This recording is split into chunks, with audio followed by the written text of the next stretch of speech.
Hello YouTube, this is Asatsu 5 and I thought I'd do a review over my Eat N Tool, and I will have a review on this Open-L as well.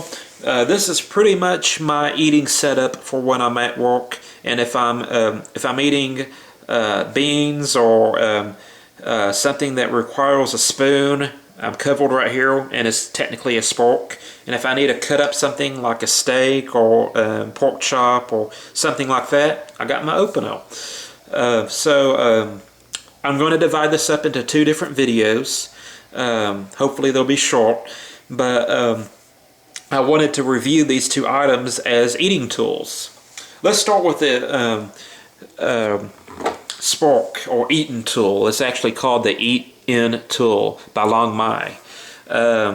This is cool because it can fit on a keychain. Although I wouldn't carry this on my keys, I actually have a little clip on my Timbuktu bag that I clip this to, and it actually comes with a carabiner. Let me get the carabiner so you can see how it comes to you. At least this is how it came to me. Right there, and I clip this to a lanyard that's connected to my Timbuktu EDC bag, and if I'm eating, whatever requires a spoon, like cereal or anything at work, this is what I use.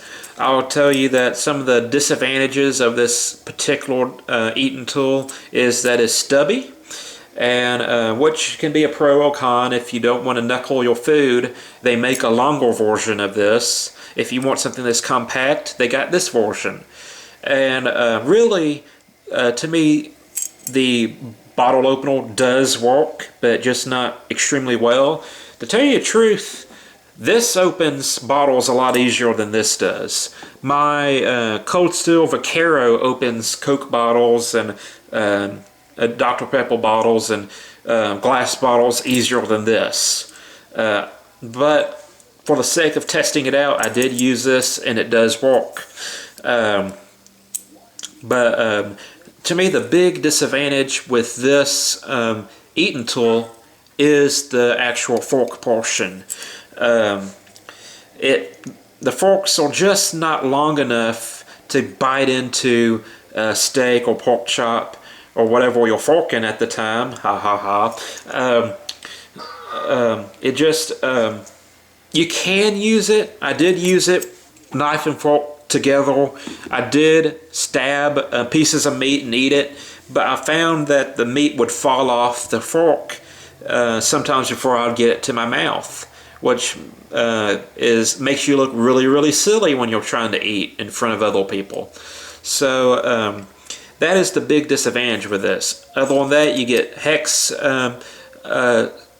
wrenches. You get a kind of a screwdriver pry bar. It's really basic.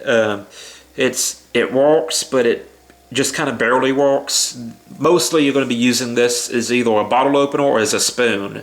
You're not going to be using the fork portion of it in general. But I did test out the fork just for the sake of testing it out, and I'm not really happy with that. Columbian River Knife and Tool has a new Eat N Tool. I forget what it's called, but it actually has a can opener on it. I really want to get it at some point, but right now this is what I'm using. I hope y'all have a great day. I'm Asatsu 5, and I'm out.